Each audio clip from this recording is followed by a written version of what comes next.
Moving on to quality assurance, and a question from Dr. Alistair McPherson from the Edinburgh Academy. Given that schools will be using a wide range of strategies to gather evidence, how will SQA verify these and ensure a level playing field across Scotland? And I know you've given us some details on that during your presentation, but maybe a wee bit more on that, if that's okay. Jean, I think Jean. Yeah, I'll come in this one. Thanks. Thanks very much for that. I think the important thing here to stress is we have made a number of modifications to the courses and given assessment materials, and schools can choose to use those or not, because obviously everybody's circumstance across the country can be different, and it would not be right of us to say, oh, you must do this assessment in this way at this time, because that would not take it would not acknowledge the difference in circumstances across local authorities and schools. So we need to accept that there will be some differences here. The important message, however, is really that it's about making sure that the assessment judgments are to the standard, and any form of assessment should be supported by quality assurance at the local level, local authority level where that applies, and if selected by SQA, again, we'd be taking a proportionate,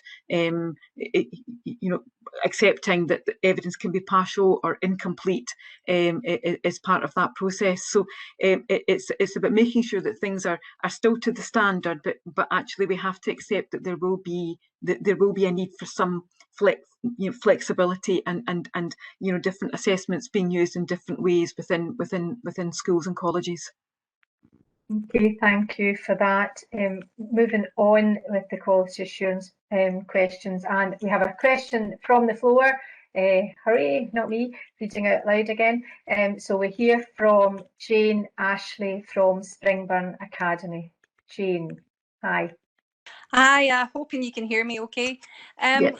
As somebody who has been selected for verification, I'm quite surprised by the lack of detail in relation to evidence required to pass verification. And I know that you might have an issue with the word pass, but that's the way that I see it, and probably lots of colleagues do. There doesn't seem to be any mention, for example, that local authority quality assurance is essential in terms of evidence.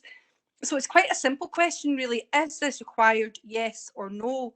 And I do feel that this has potential to be slightly Kafkaesque, in that I'm going to submit evidence and all the paperwork, and then I'm going to get feedback that tells me that actually they were looking for something else, but they just didn't tell me what they were looking for. Am I going to come across that or not? No, you shouldn't. Robert, I'm sure will want to pick up on this point as well. I mean, in terms of the local authority quality assurance, I mean, obviously there should be plans in place within your school about when it will happen locally within your school.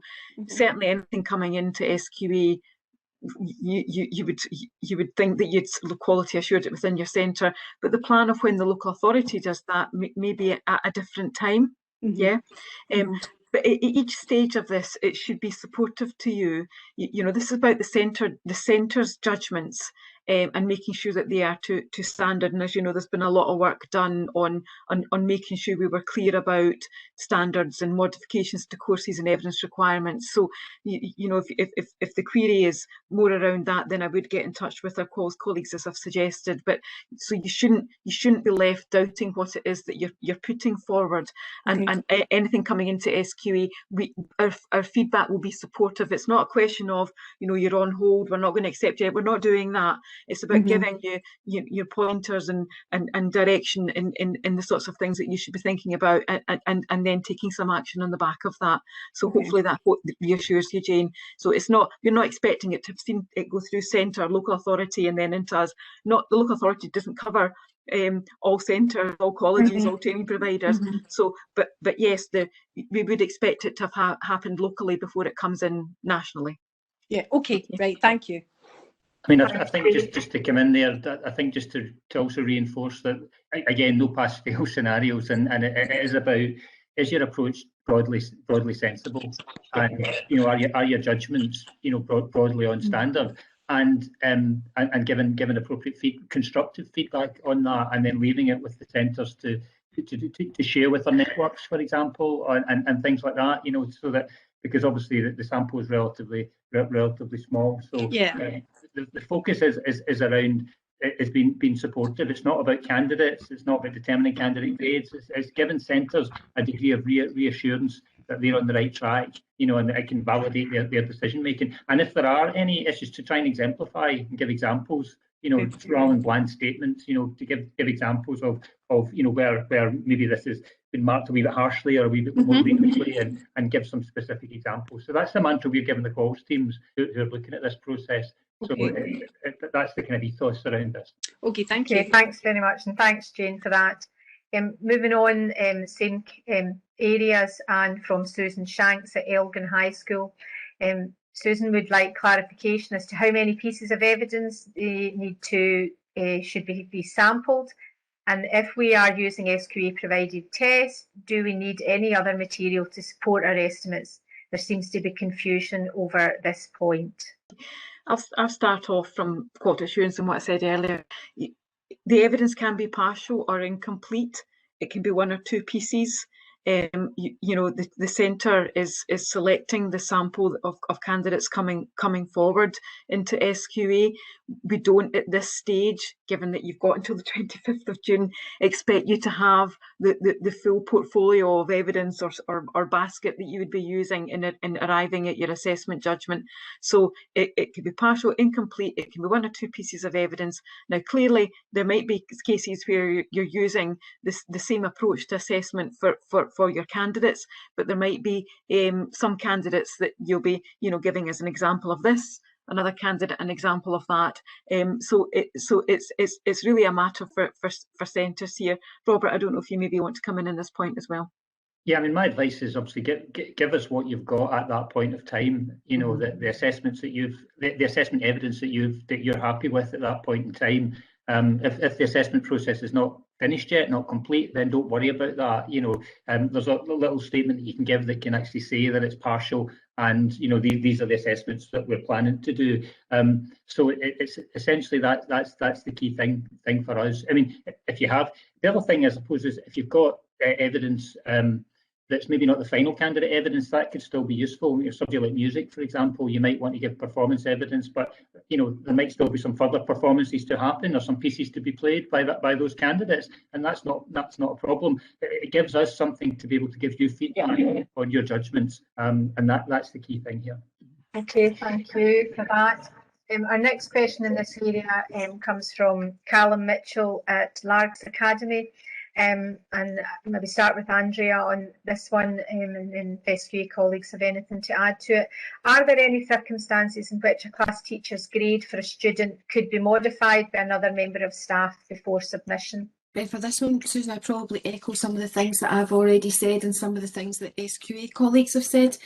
So, you know, the ACM is designed to include professional collaboration. So teachers should be working together around this rather than it be about, you know, teachers handing in their homework, as it were, you know, with their list of results to someone else for marking. It's about working together to arrive at judgments that are fair and accurately representative of young people's attainment, you know, at that particular point in time. So again, you know, I would stress the importance of a collegiate approach, and that working together on cross-marking and moderation is intended to be a supportive process. You know, it's about colleagues working together, you know, to kind of inform thinking about, you know, what the evidence is telling them about a young person's learning and achievement and attainment at any given time. And as SQA colleagues have said, the national sampling exercise is also intended to be supportive. It's intended to, you know, to provide guidance to schools or departments around, you know, the accuracy of their judgments, and if they're being, as Robert said, too lenient or too harsh, and making suggestions as to how they might adjust, you know, the marking in order that young people get what they, you know, what they rightly deserve come the submission of provisional results. Having said that, there is a requirement of centres to well, you know, using that feedback from SQA, you know, there's a requirement of centres to consider that feedback and to consider it properly, and there would be an expectation of again, professional dialogue around that, rather than one person, you know, in the school take a red pen and just simply, you know, go through the results that have been provided by, say, one class teacher. It would be about professional dialogue, and we would expect that among colleagues within a department. We would expect it between colleagues within a department and, you know, those supporting them at senior management level. You know, if that would be necessary. So professional discussion key to this, and ultimately it would be the head of centre who will sign off to say that all of these processes have been gone through. You know, they've been going through in good faith and in the right spirit. You know, so at no point are we talking about judgments of individual teachers being overturned. But what we would expect to happen is where there are discrepancies, we would expect there to be collegiate professional discussion around those, with a view to arriving at hopefully a consensus as to what the you know, the final grade should ultimately be. And the other thing that we would say about that is where there is, like, where you're talking about a cigarette paper, really, you know, cigarette paper's difference between one teacher's judgment and another, then you generally would go with the candidate. You would generally give the benefit of the doubt to the candidate. You know, so it would be in that spirit that those kind of conversations would be happening. Okay, Yeah. thank you, Andrea. Jean? I don't, and Andrea's done a great job. Yeah, agree with all she said there.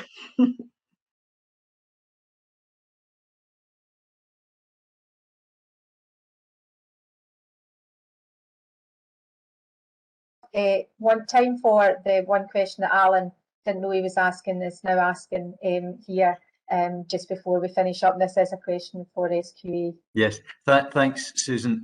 Just very quickly, when will the SQA sampling process end? In my school, you know, the 5 subjects that have been chosen just now have all got the reasonable excuse, well, we don't have anything to show you yet, and so I think it'll keep rolling to other subjects. But when will that process come to a halt? So yeah, we are, as you say, going through the process just now, Andy, of engaging with centres around selections. And yes, it will get to a point where we have to pull the shutters down. What we are asking centres is for alternatives, and then we're looking to see whether or not we have so we do have certain subjects that you've been selected for, and some centres are saying we don't have that, we do have this. Where they are saying that, we'll say thank you, we'll get back to you on that. But the shutters will need to come down on this, because obviously we've then, like you, got the business of having to make sure that we can actually get the materials in to do that quality assurance. We're not there yet. That should, I think it's the 17th of May that we finally cannot do. I'm just looking to Robert here, but I think it's by mid-May we will have to say that's the selection that we're working to. Robert, I know that you're working in this almost daily with colleagues in Qual's department, but what's happening?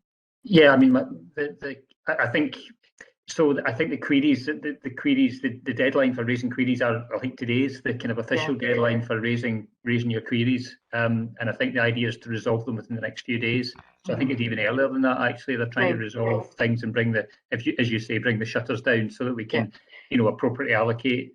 Make sure teams are staffed up and appropriately allocate resources to appointees and stuff like that. So I think there's a collective effort to try and resolve all outstanding queries as ASAP as soon as possible. Certainly no longer than mid-May, but I actually think it's earlier than that. You know, we're trying to get it locked down as soon as possible. There might be some deselections as part of this process. That has to be the reality of it. You know, you can't always just, you know, might not always be able to be added. There's an appointee resource. There's a number of constraints. It's quite a balancing act operationally, you know, to sort that out. But I think it's all hands to the pump as soon as possible to try and get it sorted so that there's clarity for everybody. Yeah,